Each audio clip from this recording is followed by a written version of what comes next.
Oi, Maíra. Oi, Clarissa, tudo bom? Tudo bem? Estamos aqui reunidas para mais um episódio da Tenda Materna e hoje com uma convidada super especial, querida, que é a Malu, mãe da Liz e da Bel, casada com o Diego, @músicopai, idealizadora do perfil Universo da Liz e Bel e do curso Universo do Brincar. E claro que nesse episódio de hoje a gente vai falar sobre o quê? Sobre o universo do brincar. Seja super bem-vinda à nossa tenda, Malu. Dá um oizinho pro pessoal, fala mais alguma coisa sobre você, que você sentir vontade. Ai, muito obrigada. Eu tô muito feliz de estar aqui. É sempre momentos muito especiais, assim, quando a gente tá dentro de um espaço que transformou tanto a nossa realidade, assim. O Tenda, para mim, ele foi um espaço de muita transformação no episódio 2 da Criança Interior, no episódio 3 sobre autocuidado, e assim eu vou em todos os episódios. Então eu fico muito feliz de agora ter a oportunidade de conversar e estar aqui dentro dessa tenda tão querida para mim. Obrigada. Ai, que linda. Obrigada a você, Malu, por topar o nosso convite.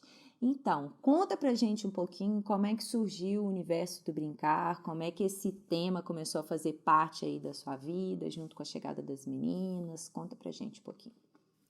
Começou, na verdade, com o Instagram pessoal, em que a família morava longe, e aí eu comecei a colocar as fotos das meninas para as avós de longe acompanharem. E aí eu comecei, mais ou menos, quando a Alice tinha 5 meses, eu comecei a fazer algumas brincadeiras dirigidas por ela. E aí, através desse tipo de postagem, eu comecei a seguir pessoas que também faziam esse tipo de interação com a criança. E aí comecei a criar uma rede, assim. Aí surgiu o convite para o Te Desafiamos a Brincar, que era um grupo de mães que tinham temas semanais. E aí, a partir desse tema, a gente fazia brincadeiras como, por exemplo, papelão, plástico e até temas mais abstratos, assim, como paciência, como tempo. E aí foi um grupo muito legal, que foi junto com a Patrícia, do Tempo junto com a Mute Mamãe, junto com a Catarina Brinca. E aí, a partir disso, ele foi muito importante para mim, porque ele tirou muito a minha necessidade de brincar com as meninas com brinquedos. E aí, a partir de todas essas brincadeiras e dessas minhas experiências dentro do Desafiamos, que deve ter atualmente mais de 3.000, 4.000 publicações sobre brincadeiras dirigidas, eu comecei a aprofundar mais teoricamente nesse tema que me interessava tanto e comecei a olhar assim, grandes referências para mim, como Montessori, como Rudolf Steiner, como Amy Pickler. E aí, a partir desses meus aprofundamentos sobre as minhas reflexões, surgiu uma vontade muito grande de conversar de maneira mais íntima do que eu já conversava no Instagram com algumas famílias sobre o brincar, porque na minha casa, brincar é relação, brincar é conexão. Então, é muito além de preparar uma bandeja de brincadeira. É, na verdade, uma maneira como eu me relaciono com as meninas e, através desse relacionamento, eu sinto que a rotina, ela sendo permeada por esse brincar, torna uma rotina mais leve, uma rotina mais divertida para todo mundo, inclusive para mim. E eu aprendi que esse olhar, ele pode ser construído. E aí, nessa construção de olhar, entrou o curso Universo do Brincar. Então, eu tenho encontros semanais ao vivo com essas mães, em que a gente vai conversar, investigar a realidade de cada uma dentro de alguns enfoques e perceber como trazer essa brincadeira para além da hora de brincar. Que legal. E assim, o que você poderia dizer sobre como que você entende o papel do brincar na vida da criança? Assim, você podia falar um pouquinho sobre isso? Quando a gente olha, a Liz estuda numa escola Waldorf, né? E quando a gente olha um pouco da antroposofia, que divide a vida em setênios, o primeiro setênio é o setênio do movimento. Então, a partir do momento em que a gente olha para uma criança pequena que se movimenta o tempo todo e que tem essa necessidade de expressão corporal por movimentos, perceber o brincar como uma necessidade da criança de expressar, de se observar, de interagir com o ambiente, de absorver esse ambiente, na verdade, traz uma análise muito além do que brinquedo, brincadeira, vamos deixar ali para se distrair. Na verdade, para mim, o brincar é a relação que a criança tem com o mundo e a maneira como ela interpreta e absorve esse mundo que ela está.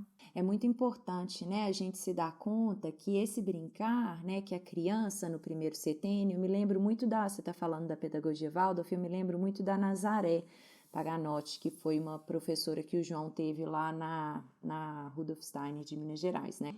E ela fala que as crianças são grandes coletoras nesse primeiro setênio, né? Nesse primeiro setênio, que elas estão muito disponíveis para o entorno e que elas estão coletando, né? Elas, como se fosse assim, uma grande cestinha mesmo, coletando e absorvendo o que o entorno está oferecendo para ela. Não só no que ela consegue ver e perceber com os sentidos dela, mas de uma maneira muito profunda, né? Essa criança também percebe emoções, enfim, uma série de questões profundas que estão nesse sistema que ela vive, né? Nesse ambiente familiar, nesse mundo que ela vai transitar. E uma vez que ela vai coletando tudo isso, o brincar é essa via que ajuda essa criança a elaborar, a digerir, a de alguma forma dar vazão e recriar ali, né, através da vivência, da repetição, dos movimentos que ela coloca, né, naquele brincar livre, ela vai digerindo, ela vai elaborando, ela vai se colocando, experimentando, né,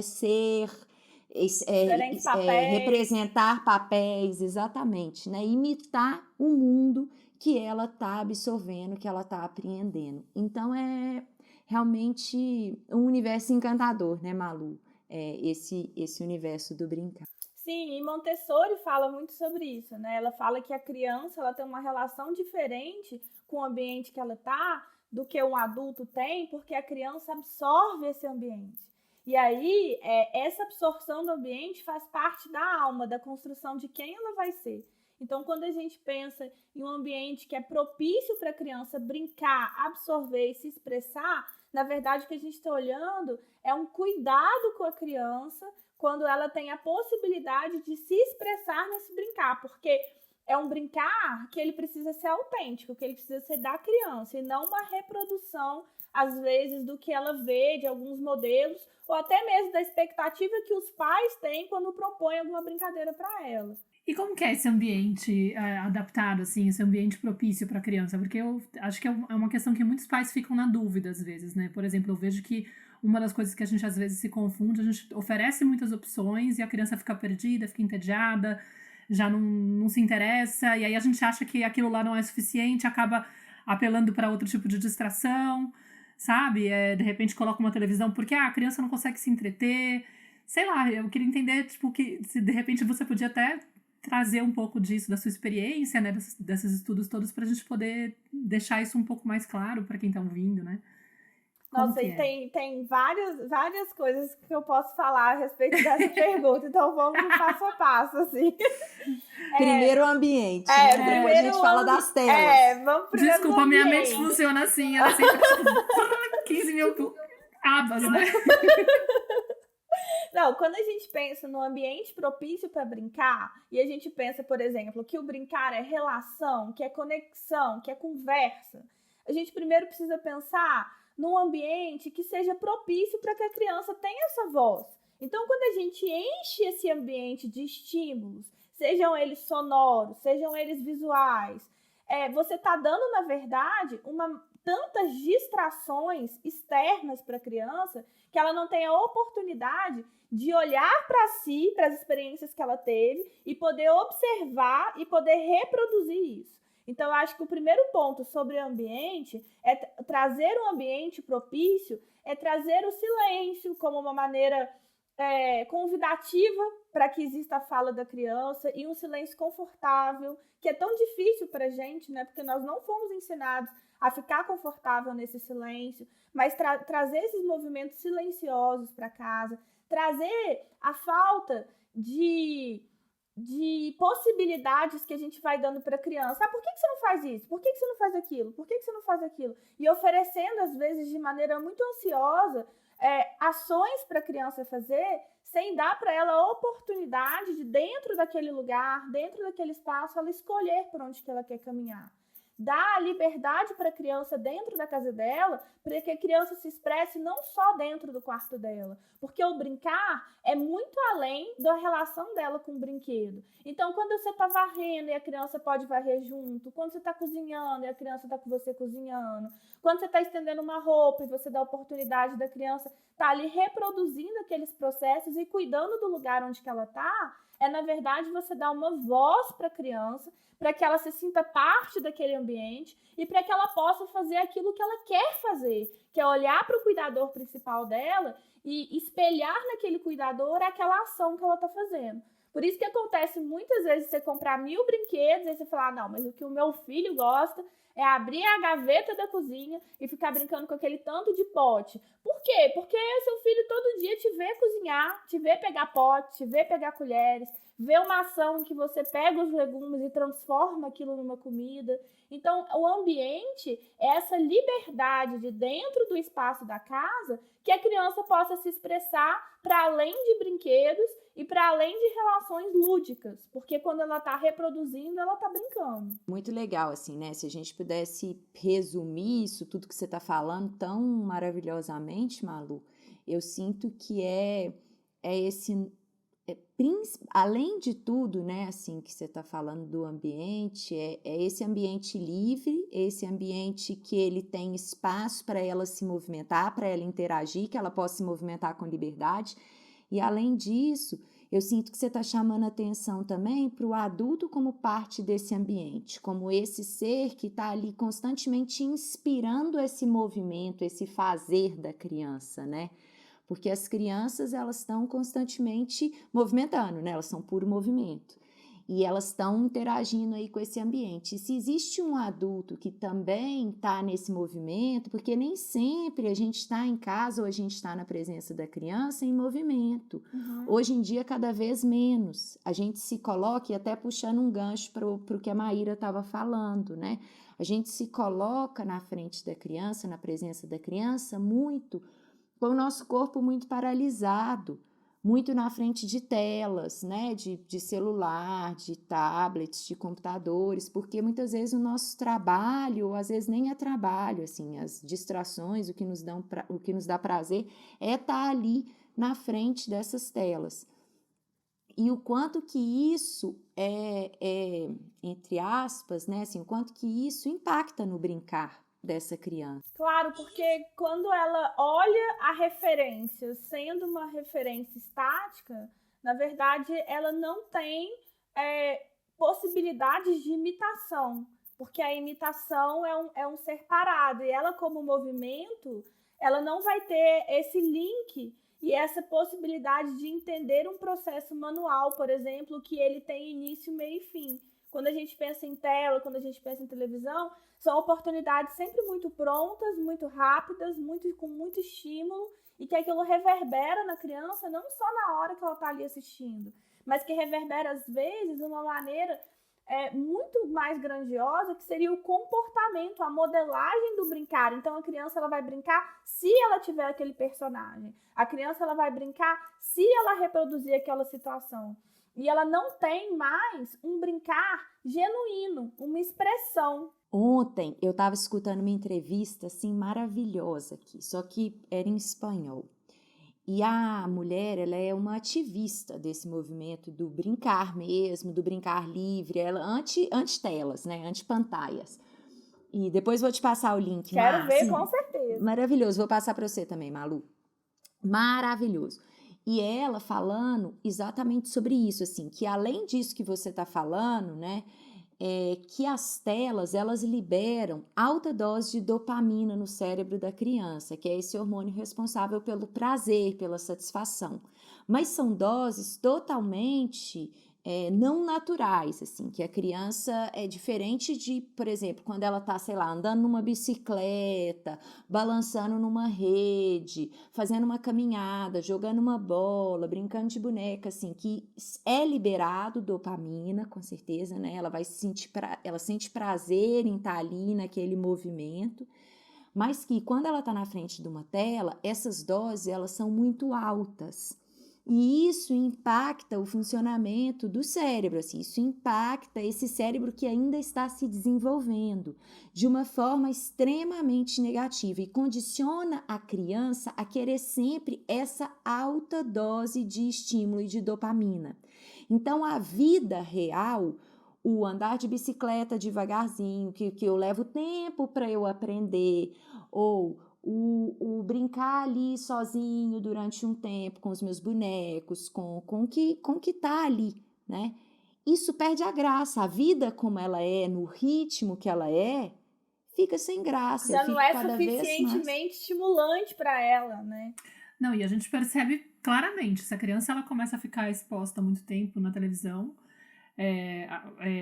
ela começa a rejeitar qualquer outro tipo de atividade. Ela fala, não, eu quero voltar pra casa, eu quero ir pra casa, né? Tipo, você começa a ver, tipo, não quero ir embora, não quero sair, não quero fazer não sei o quê. Aí você tem que entrar num processo de convencimento e você percebe que, na verdade, o que ela quer é garantir que ela fique na frente da televisão. Do tipo, se passou, sei lá, um fim de semana que ela teve que ficar muito exposta porque deu algum... A gente que não tem rede de apoio, né? E de repente vai precisar colocar isso porque usa de opção, eu já percebi movimentos da Nara, sabe? Dela de repente. E aí eu ficar explicando assim, Alfonso, ela tá fazendo isso porque ela quer ficar na frente da televisão. A gente vai ter que dar uma forçadinha e fugir com ela daqui pra ela desintoxicar. Porque senão ela vai ficar querendo fugir pra isso. Tipo, a gente tá expondo muito e tem que, sabe? Vamos ter que reavaliar isso. E é muito claro, é muito evidente. E assim, a gente ainda tem hoje em dia um problema um pouco mais grave, que por mais que existem parcas leis sobre a questão de propaganda na televisão, elas ainda existem. Mas quando a gente chega, por exemplo, dentro de tablets, celulares, youtubers da vida, você chega num outro problema que você coloca como consumismo, que você coloca como relação de objeto, que você coloca como relação de brinquedo, sobre itens colecionáveis que são quase infinitos. E aí você vai chegando num ponto em que aquilo que seria essa ajuda, na verdade, vão criar problemas muito maiores e questões muito mais profundas para serem resolvidas com a criança de uma maneira cada vez mais cedo. E além, assim, um outro ponto que eu queria tocar aqui, né? Além, assim, desses excessos que são gerados, né, na tela, de informação, enfim, isso tudo aqui que a gente está falando... muitas vezes eu vejo hoje, eu quero levantar uma outra questão, assim, que hoje falta espaço e tempo na rotina dessas crianças para o brincar livre. Às vezes essa rotina ela é muito cheia de atividades e o pai fala assim, não, eu vou colocá-la em atividades, e a gente cai num outro lado da moeda, assim, não da mesma moeda exatamente, mas a gente cai numa outra questão também que é importante da gente levantar. Né? Então, eu vou colocar ele na natação, no balé, no judô, no sei lá mais o que, na aula de inglês, isso e aquilo. Vou encher ele de atividades, porque pelo menos ele não fica na frente da televisão. E que também é extremamente estressante, impactante aí para a vida da criança. Eu queria que você comentasse um pouquinho disso, Malu, sobre esse excesso de atividades e sobre a importância do brincar livre. Porque, na verdade, com essas atividades, a gente está mais uma vez condicionando a criança ao mundo de fora. São vários estímulos externos que fazem com que a criança não tenha essa relação e esse entendimento do seu próprio mundo, do seu próprio universo. O Gabriel Salomão, do Lar Montessori, ele fala uma coisa muito bonita sobre o brincar livre, que ele fala assim, que normalmente a criança ela vai escolher algum tipo de brincadeira que sim, a gente pode olhar para um âmbito de desenvolvimento cognitivo, alguma coisa ali ela vai se desenvolver, porque a criança ela busca por brincadeiras que a desafiam, então por consequência, aquilo ali vai ter algum ganho cognitivo, mas que a maior importância no olhar dele sobre o brincar livre é que o brincar livre ele é alegre, porque ele mostra uma coisa essencial para a criança e que dentro da rotina de hoje em dia a criança não percebe, é que no brincar livre o tempo não é escasso, a vida não é urgente. No brincar livre, a criança pode brincar no seu ritmo, pode brincar no seu tempo, fazendo o que ela quer, da maneira como ela quer, com os instrumentos que ela tem, para ter uma percepção da observação do mundo dela, das vivências dela, das experiências dela que ela está absorvendo e digerindo aquilo naquela brincadeira. Então isso você tira da criança quando você coloca no inglês, quando você coloca numa natação, quando você coloca em alguma atividade lúdica, porque você está mais uma vez chamando a criança para o fora. E é o que o mundo faz com a gente. O mundo é urgente. A vida é escassa, a gente está sempre atrás precisando se atualizar. E a gente traz isso para a criança que está ali muito pequena em formação. E isso traz uma desconexão muito grande da criança com ela mesma. Então, o brincar livre, além de ser essa expressão, é essa relação interna, desse mundo interno, que nesse início, nessa base, nessa fundação de construção do indivíduo, é tão importante que ela tenha essa ligação dela com si mesma, para ela poder entender a si, e aí no futuro ela poder, a partir desse entendimento, gerar essas conexões, essas relações com o lado de fora. Nossa, maravilhoso, maravilhoso, assim. E aí a gente fica, às vezes, assim, né, querendo construir ou inspirar uma autonomia, e nada que vai nessa criança, que os nossos filhos sejam autônomos, sejam independentes, né, e nada mais fortalecedor para essa autonomia que respeitar esse tempo e esse ritmo da criança, né, que dá tempo para ela elaborar, para ela digerir, para ela vivenciar o mundo ali no tempo dela, e se relacionando profundamente, é o que você falou no início, né, Malu, assim, que para a criança o mundo é vivo, o ambiente é vivo, né, ela e o ambiente são uma coisa só. É lindo de ver como que as crianças estão, quando elas, né, como que as crianças se relacionam com o ambiente, tudo tem vida, elas estão profundamente presentes e entregues ao momento, ao que elas estão fazendo, quando a gente permite que elas brinquem, que elas estejam ali, que esse tempo delas seja respeitado. É lindo demais, que maravilha. E eu sinto uma conexão muito grande com as meninas quando elas me chamam para esse presente. Porque quando eu brinco com elas, é um momento em que eu tô ali inteira, percebendo o mundo delas e percebendo a visão de mundo delas. Então, por exemplo, quando a Liz, ela pega um boneco e joga o boneco e fala, eu não gosto de neném, e não sei o quê, e joga o boneco pela janela, ela tá me mostrando muito claramente que naquele momento ela está sentindo ciúmes da irmã mais nova. Ela não vai chegar pra mim e falar assim pra mim, nossa, mamãe, você tá passando muito tempo com a Bel só fica no seu colo. Como que ela vai me contar isso? Quando eu sento pra brincar com ela, ela pega o bebê e joga fora. E aí, o que eu faço nesse momento? Nada. Ela tem essa liberdade de expressar. A criança o tempo todo, ela já é condicionada na caixinha social do que pode e o que não pode. No brincar livre é a maneira como ela tem de colocar para fora esses sentimentos que existem e que não vai calar se a gente não deixar ela falar. Se eu virar para ela e falar assim, não, Liz, é um bebezinho a gente cuida, a gente segura. Eu tô, na verdade, calando a expressão dela de ciúme, que é autêntica, que ela tá sentindo. Então, o que eu faço nesse momento? Eu não faço nada. A gente continua brincando tranquilo. Quando a Liz dorme à noite, o Diego chega em casa, eu falo, nossa, Diego, eu tô precisando passar um tempo com a Liz. A Liz tá sentindo a minha falta. Tem jeito amanhã você ficar com a Bel pra eu poder sair com ela? Então, o brincar livre, ele é uma comunicação. É nesse ponto que eu digo que ele é relação. Porque se ela expressa o mundo interior dela nesse brincar, e eu tô ali em algum momento escutando ela nessa comunicação, eu tenho a oportunidade de agir no ambiente. Eu tenho a oportunidade de criar momentos e conectar com ela, por exemplo, nesse exemplo da boneca. Nossa, que incrível. Você fez um exemplo que foi exatamente o que eu ouvi da Naomi Aldrich num workshop que eu fiz aqui com ela em Madrid. E ela falava sobre essa relação dos filmes entre os irmãos. De uma das maneiras que a gente pode fazer para poder ajudar a criança a superar isso é fazer tipo um trabalho terapêutico com brincar. Ela falou, é muito comum, por exemplo, dar o boneco para a criança para ela expressar os ciúmes dela. E aí ela falava assim, e o adulto ele pode participar, por por exemplo, vamos supor que a criança pega o boneco e começa a jogar e fala, eu quero que tipo, ele morra, que ele caia do penhasco. E aí, você quer que ele caia do penhasco? Aí ela faz, você pode fazer a trilha sonora. Então vamos fazer do tipo, ter um olhar muito amoroso, sem julgar, porque de entender que aquele momento ela precisa realmente tirar aquele incômodo pra fora, né? E aí você ajudar ela a expressar aquilo para que ela possa realmente ter um espaço onde, tipo, ela não vai querer matar o irmão, né? Não é real aquilo, mas é uma forma dela poder liberar aquilo.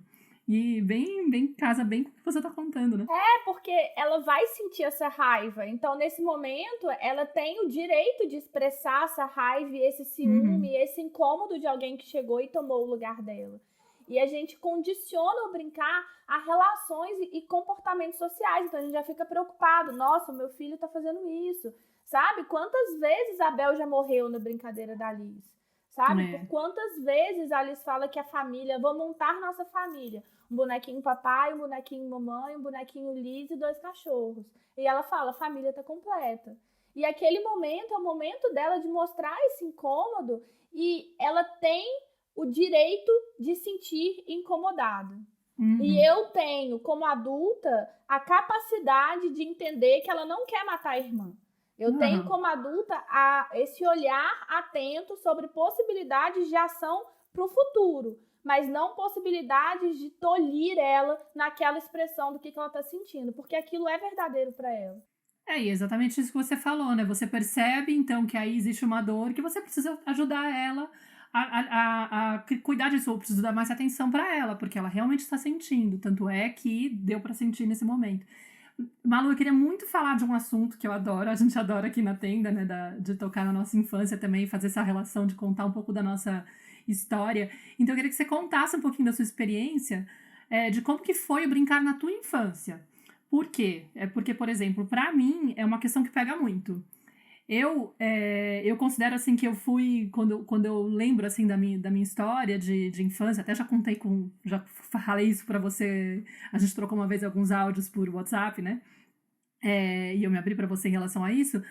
Quando eu era criança, eu acabei ficando séria muito cedo, assim, né? Por uma questão de, acho que, provavelmente porque me nomearam a criança boazinha, criança que não dá trabalho, não sei o quê, mas por algum motivo eu não consigo conectar e me lembrar de muitas situações de brincadeira. A não ser mais com a minha irmã, assim, mas eu lembro que na escola, por exemplo, eu tinha muita dificuldade de me soltar, de fazer travessura, de subir no trepa-trepa.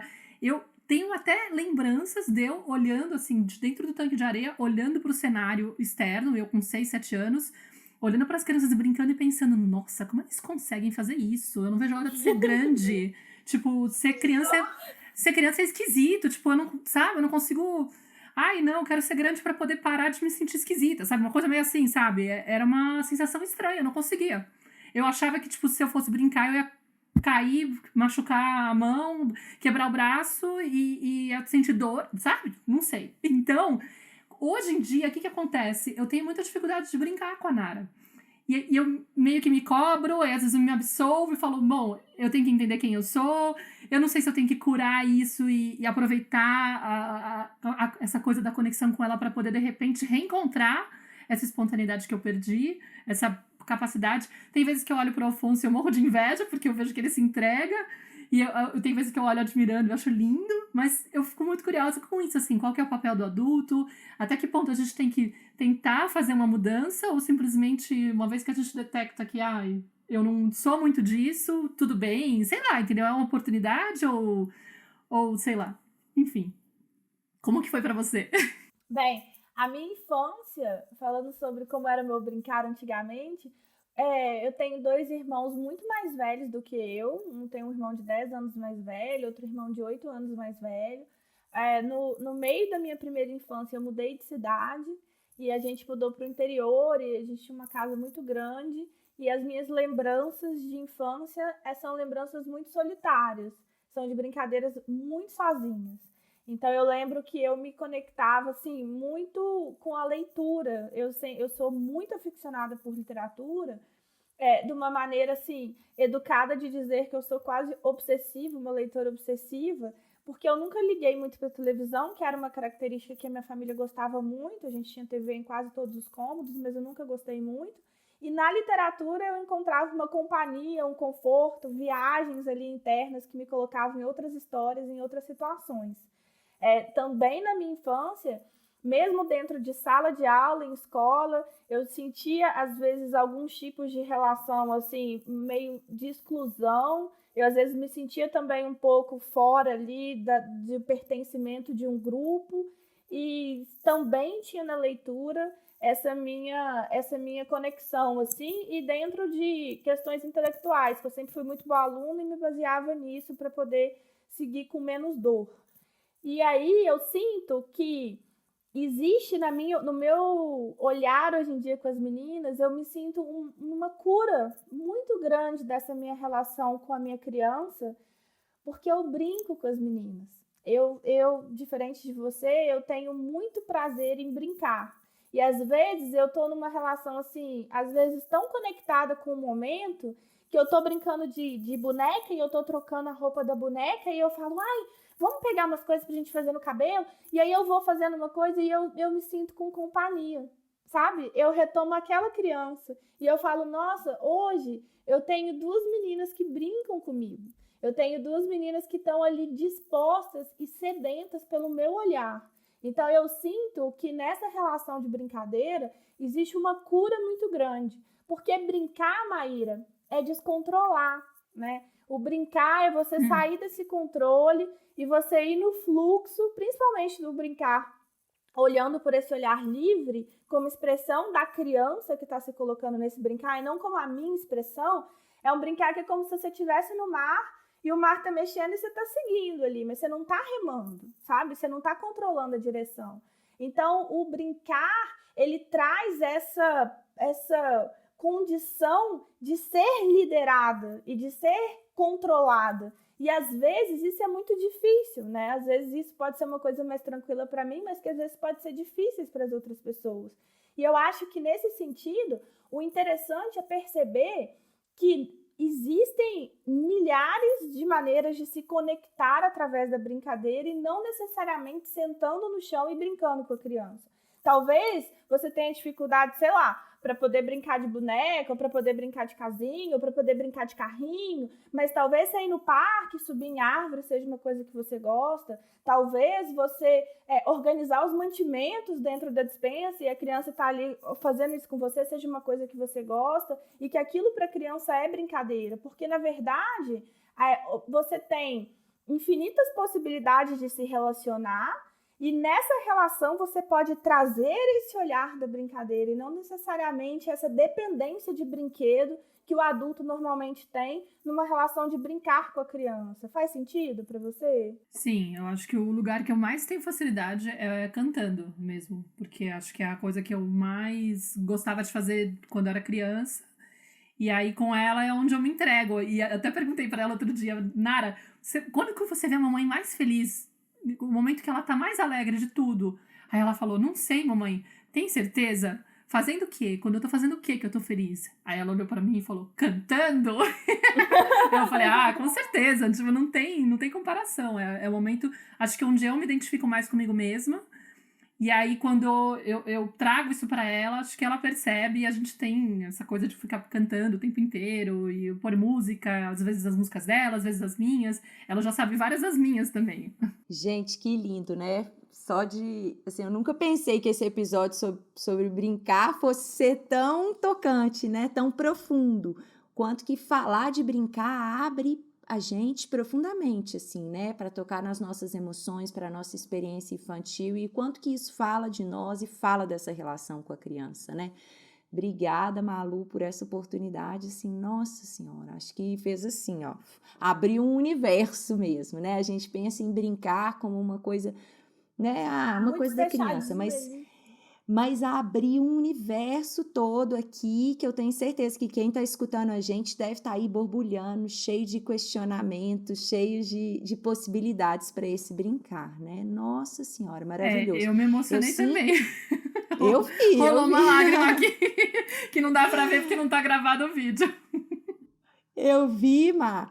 E assim, eu sinto que esse caminho, né, é exatamente isso que a Malu falou, sabe? Às vezes a gente também se cobra, porque a gente olha para fora, né, assim, e vê o outro ali, vê, sei lá, o seu marido, ou um outro pai, ou uma outra mãe, brincando ali, e parece que tá se divertindo, e às vezes tá realmente, tá entregue, tá... E você sabe, olha que maravilha, você sabe algo que te dá muito prazer e a sua filha percebe isso, é tão nítido que ela percebe. Então, essa conexão pelo brincar vai ser pelo canto, né? O que a Malu falou, às vezes é organizando um armário, às vezes é cantando e dançando junta. Não significa que você vai participar de todas as brincadeiras, que você tem que estar ali disponível o tempo inteiro e que você vai sentir prazer o tempo inteiro nessas brincadeiras. Mas se você sabe de um momento que te abre para esse espaço, que você solta a sua voz, que você entrega e que a sua criança vem junto e que aquilo é potente e te conecta com o seu filho, que maravilha! Que incrível! Eu já sou do oposto de vocês, assim. Eu sou do correr na grama, do subir em árvore, do jogar bola, de brincar lá de fora, pular corda, pular elástico. Eu sou mais do movimento. Nossa, pular assim. elástico, depois quando você vier aqui, a gente vai fazer um campeonato. Vamos, porque eu Malu, por amo! favor. Eu vou para aí agora, em junho. Vamos fazer uma pulação de elástico, um encontro de brincadeiras de adulto. Vamos fazer isso? Nossa, que demais, hein? Vamos fazer? Vamos organizar. Beleza. Tá falado aqui na tenda, hein, gente? As mamães de Belo Horizonte podem cobrar da gente. Encontro de brincar. E foi muito legal isso que você falou sobre o brincar de fora, porque principalmente numa vida tão urbana, a gente para de perceber a necessidade da criança de se movimentar grosseiramente. A gente pensa num brincar muito contido, num brincar muito sobre concentração. Então a gente fala, meu filho é pequeno, ele não concentra, ele quer só ali ficar comigo, ele não consegue ter essa relação com ele mesmo sozinho. E isso é muito comum, assim, como pergunta que chega, assim, para mim. E aí, eu acho que é importante comentar sobre isso, que é esse olhar antroposófico sobre o ritmo natural, sobre a necessidade que a criança tem de ter momentos internos e de ter momentos externos, assim como o pulmão, assim como o coração, assim como os movimentos naturais de dia e noite que existem no mundo. Então, na antroposofia, existe esse olhar, e aí esse olhar, ele volta aqui, num olhar para a criança, que uma rotina saudável seria essa rotina em que eu teria momentos dentro e momentos fora. Então, às vezes, o que acontece? A criança acorda, ela senta para tomar café da manhã, ela entra na cadeirinha, ela amarra ela na cadeirinha, aí ela entra numa escola regular, aí ela fica muito tempo sentada, ela tem 10 minutos de recreio, volta a ficar sentada, depois amarra na cadeirinha, depois senta para almoçar, depois ela vai ficar de tarde em casa, vai ver uma televisão, vai ficar ali dentro, e aí você fala, nossa, já tô sem nada, assim, tipo, já ainda tenho horas até a criança dormir, então eu vou, não sei, preparar uma brincadeira para a criança, ou olhar a criança naquela relação com o brinquedo. E a criança tá borbulhando ali de vontade de sair, de vontade de correr, de vontade de olhar o céu. E aí você oferece uma brincadeira, ou oferece um brinquedo, e ela fica 2 segundos e sai, 2 segundos e sai, 2 segundos e sai. E aí você começa a questionar aquela criança sobre a relação dela com ela e com a concentração e tal, sem perceber como que esse ambiente, ele tá extremamente apertado. A gente mesmo tem essa história de quando a gente tá estressado, de, eu preciso correr, eu preciso sair, eu preciso gastar essa energia. E a criança muito mais, porque a criança, ela é movimento. E às vezes a gente coloca esse brincar externo como um programa muito social. De, no sábado, não, mas eu levo a minha criança no parque no sábado e ainda convive com outras crianças e não vive uma conexão dela, vive uma interação social ali, ainda de parquinho, de brinquedo, e não deixa a criança ver o céu, catar a pedrinha. Então, na minha casa, por exemplo, quando eu morava no apartamento, eu todos os dias saía com a Alice eu ainda não tinha Bel, eu todos os dias saía com a Liz para andar na calçada. O brincar fora não é um brincar elaborado. Ele é simplesmente a possibilidade que a criança tem de sair um pouco daquele ambiente comum dela, daquele ambiente que ela já está ali por muitas horas. É inspirar, sabe? Então tinha uma padaria numa esquina, que eu andava 2 quarteirões e chegava na padaria, e era hora de comprar pão. E tinha dia que eu nem chegava na padaria. Tinha dia que ela se interessava por umas coisinhas que ela achava, a gente costurou uma bolsinha, que era a bolsinha do tesouro, e ela ia pegando vários lixinhos que ela ia encontrando, e várias coisas que para ela eram interessantes, e ela andava na calçada, e ela olhava a cor do ônibus, se era o azul ou o laranja, e a gente ia embaixo de uma árvore que na época estava caindo semente. Então, eram coisas muito pequenas, mas na verdade muito importantes para ela naquela brincadeira, que aconteciam todos os dias. Então eu acho importante também olhar sobre essa rotina saudável do brincar. Existe a possibilidade, em algum momento do dia na correria, de descer 5 minutos, 10 minutos, 15 minutos, para todo mundo respirar, inclusive a gente. Não tem desculpa, né, Malu? Eu também fazia isso muito quando eu morava em apartamento em Belo Horizonte, quando o João era pequenininho. Eu descia, e de manhã eu ia para a praça com ele, porque eu tinha essa possibilidade, né? Nessa época o meu horário de trabalho era muito flexível, assim, quando ele era menorzinho eu nem trabalhava. E à tarde eu também saí e dava uma volta no quarteirão. E é exatamente isso, né? Não precisa de nenhuma elaboração. É simplesmente esse espaço para que a gente se movimente, para que a gente expire, né? E o adulto como esse ser que guia, que olha para essa rotina como um todo e não fica ali julgando a criança por aquele comportamento ali de uma forma extremamente limitada, né? Que a gente possa também expandir o nosso olhar e ver a rotina como um todo, né? E perceber se essa rotina respira, se ela tem ritmo, né? E se ela também tem essa constância que traz essa segurança. Então, assim, acho que nós tocamos em temas incríveis. Foi assim, super profundo. Por mim, a gente fecha aqui e tá maravilhoso. Mas você tem alguma pergunta para Malu? Não tenho. Eu tô ainda emocionada. E muito agradecida, porque eu acho que você trouxe várias questões que foram muito profundas, né? E não sei, acho que pode servir de estímulo para muitas mães. Eu ainda tô aqui navegando entre tudo que abriu aqui dentro de mim, porque acho que é um ponto de... É uma questão que eu sinto que eu tenho que trabalhar também. Eu acho que, para além da questão de assim, eu sei que eu posso conectar muito com ela com a questão da música, mas eu acho que sim, que se eu fizer um trabalho de observar o que me trava, o que ficou aí anestesiado ou desconectado de mim mesma, eu posso reencontrar também um lugar do brincar com ela e de repente recuperar essa conexão, sabe? Porque eu percebo que isso tem acontecido em vários aspectos da minha vida, de coisas que eu tenho trabalhado em mim, assim, de várias coisas que eu observo do comportamento da Nara que eu percebo que são desafiantes ou que me travam em alguma questão, eu começo a buscar, tem correspondência em mim?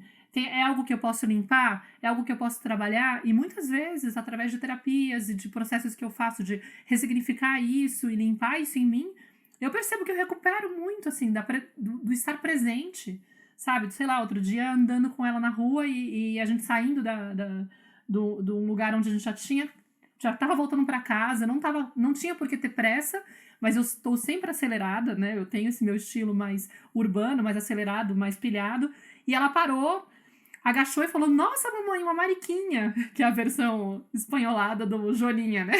Mariquita para Joaninha. Eu falei: "Nossa, filhinha, uma Joaninha". Aí eu pensei: "Vamos pro carro, a gente tem que ir embora", não sei o que. Aí eu pensei: "Não, peraí, calma", né? Tipo, ela tá apreciando. É o momento dela. Ela me traz de volta, sabe? Pra essas coisas, né? A criança tem essa coisa muito linda. E aí eu parei, agachei, falei: "Nossa", e dei trela pra ela quis pegar, deixar subir na mãozinha. Eu fiquei pensando: "Nossa, como é gostoso isso, né? Essa coisa da Joaninha, que é tão delicada, faz coceguinha, sobe na mão". Fiquei lembrando de como era, ajudei ela, aí ela levantou, ficou toda feliz, a Joaninha saiu voando, ela foi embora. Eu falei: "Pois é, meu amor, elas fazem isso, né?" E foi gostoso, assim, foi um momento, assim, muito curto, mas que, de repente, eu me permiti entrar em conexão. Em outro momento, talvez, mais tempo atrás, eu estaria muito pilhada e falaria: vambora, tipo, tá na hora da gente ir, a gente não dá pra parar. E, né? É muito louco isso. Então, acho que fiquei com essa sensação, assim, de que eu posso, sim, fazer também coisas pra recuperar isso. E foi muito legal um ponto que você falou, que talvez a gente não trouxe aqui nesse olhar de brincar, e que eu queria também levantar, é que como brincar, ele é uma ferramenta que ajuda a gente a processos rotineiros. Então, eu sinto que, por exemplo, todos os dias são dias que precisam tomar banho. Então, eu tenho várias opções de fazer com que as meninas vão para o banho. E as opções clássicas olha, todo dia tem que tomar banho, porque tem que cuidar do corpo, que tem não sei o quê, nananana. E eu fico num processo muito mental de falar, de explicar, de justificar, de conduzir. Aquilo pode trazer algum tipo, sabe, de atrito. Então, existem maneiras em que a gente pode usar o brincar como uma ferramenta para que esses processos de rotina aconteçam. Então, por exemplo, o que atualmente está dando muito certo aqui é assim, chegou a hora do banho, eu não falo nada.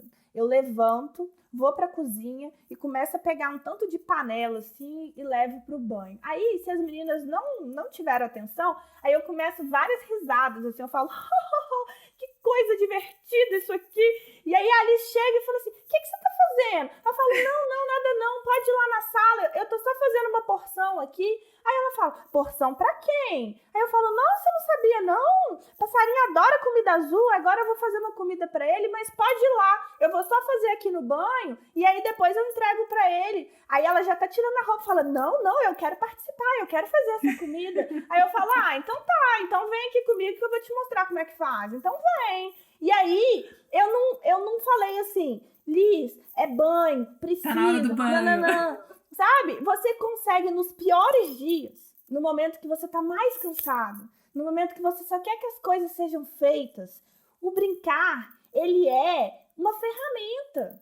Você consegue captar a criança nessa brincadeira. A criança, ela é muito imaginativa. Então, você consegue, com ele, fazer com que as coisas elas aconteçam. Você entra numa linguagem, você fala uma linguagem que ela conhece, né? Você entra no universo dele. E às vezes a gente tá tão ligado no mental, sabe? Não precisa fazer, não tem que fazer. Tem que convencer a criança, tem que ensinar a criança, ela tem que saber. Que a gente ainda tem que convencer, sabe? E não fica convidativo. Então eu sinto, assim, que eu tenho essas estratégias de, nos piores dias, usar a brincadeira no meu favor.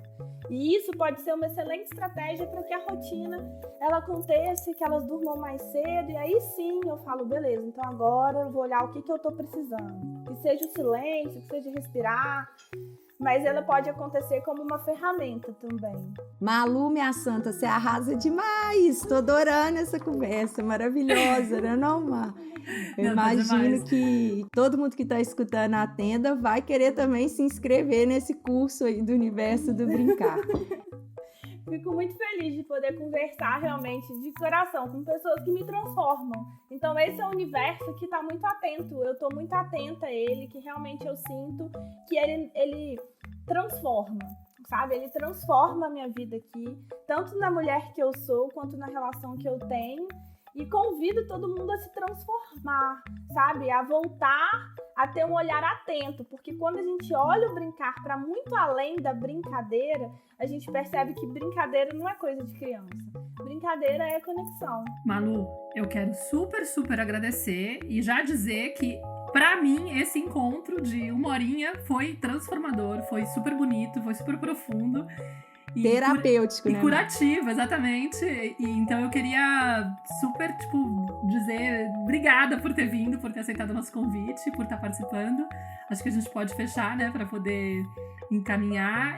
Se vocês gostaram do episódio, por favor, compartilhem, coloquem para as pessoas escutarem, né, passem para outras pessoas. Se vocês quiserem entrar em contato com a gente, vocês podem escrever para mim no contato@cantomaternar.com ou para Clarissa no clarissa@bifamily.com.br ou para Malu no... Para mim é no @universo da Lizibel ou no maluuniversodobrincar@gmail.com. Maravilha, tá bom?